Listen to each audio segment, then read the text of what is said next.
you just spoke to a room full of women who wanted to know how to grow their value. And I'm curious to see, do you have a know your value moment in your own career? You know, there have been many moments along the way, you know, probably most recently with the Kavanaugh hearings and being able to, with millions of people watching the hearing, say to Dr. Ford that she was not on trial and that she actually was a profile in courage.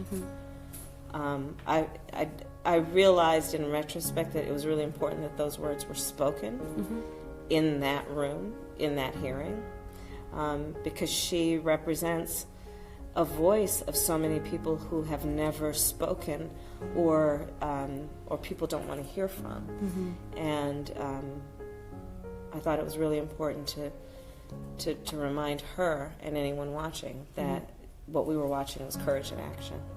How did you prepare for the backlash that inevitably was going to happen on, you know, the other side the day before, knowing that you were going to go in there and there was going to be rhetoric on each end? Well, I didn't.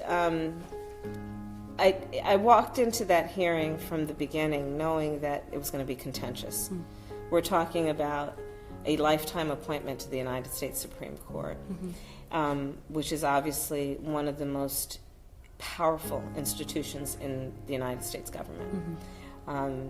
You know, I grew up, I went to Howard University in Washington, and I, as a college student, would walk by the Supreme Court and just look at that building in awe, right? The words inscribed on it, equal justice under law. It was Thurgood Marshall and so many of the heroes of the civil rights movement who were lawyers who inspired me to become a lawyer, because I understood that the work that happens in the courtrooms of America will be the work of, if it's done right, representing the voices of the most voiceless and vulnerable. And if it's working the way it should, it will be the work of doing justice. And so I knew that there was a lot at stake, and I was prepared for whatever might come in that regard. When you were campaigning for the 2018 midterm elections, what did you notice that women around the country wanted from their leaders? What issues were important to them? Women want to be heard. And I traveled to Michigan and Missouri and Ohio and Iowa and Pennsylvania and Florida and Georgia, and I mean, you name a state and I was there. And I would meet women who were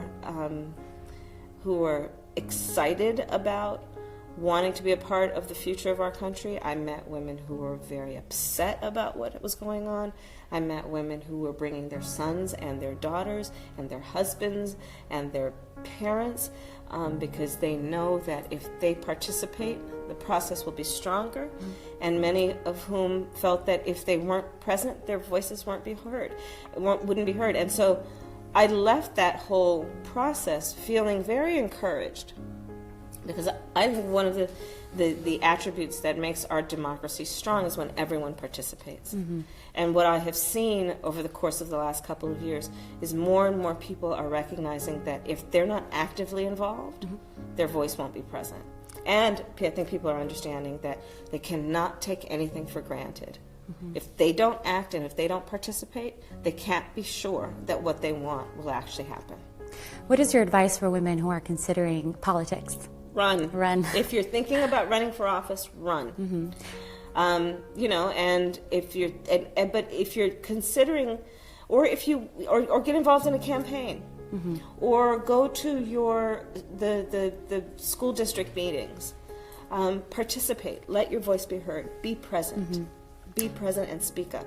You've been a big supporter of DACA recipients and Dreamers. About 30% of DACA recipients come from your state. The majority of which are women, a lot of them under 25 years of age. What is your advice for them, especially in this time of limbo? Nobody knows what's going to happen next. So I have been fighting for the DACA recipients since the very beginning, in particular my time in the United States Senate. And let's just remember who they are. They are individuals who have gone through a process of clearing a vet, which determined whether they were living a productive life, had they committed any crimes, what were the circumstances of their arrival. And after going through all of that process and a real extensive procedure, they qualified for DACA status. And I feel very strongly that the United States government needs to keep our word to those young people, which is that if they live a productive, lawful life, we will not deport them. So let's start with that. And what I say to them is that keep living your life. And thankfully, the courts have stepped in. And so the government is prevented from the deportation process.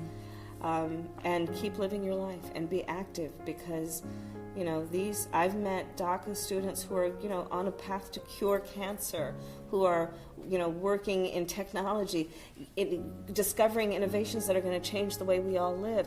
I have met DACA recipients who are serving in the military. I've met young people who are DACA recipients who represent the best of who we are as a country. Mm-hmm. There have been serious reports that you are considering a 2020 presidential bid. Yeah. What do you think Americans want to see in their next leader? I think Americans want in their next leader someone who will be honest, speak truth, who will have a vision for our country that is unburdened by what we've been, but instead can see who we can be. And they want in their leader someone who will paint a picture of the future in which everyone can see themselves.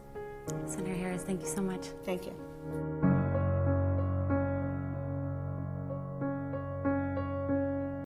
Hey, NBC News viewers, thanks for checking out our YouTube channel. Subscribe by clicking on that button down here, and click on any of the videos over here to watch the latest interviews, show highlights, and digital exclusives. Thanks for watching.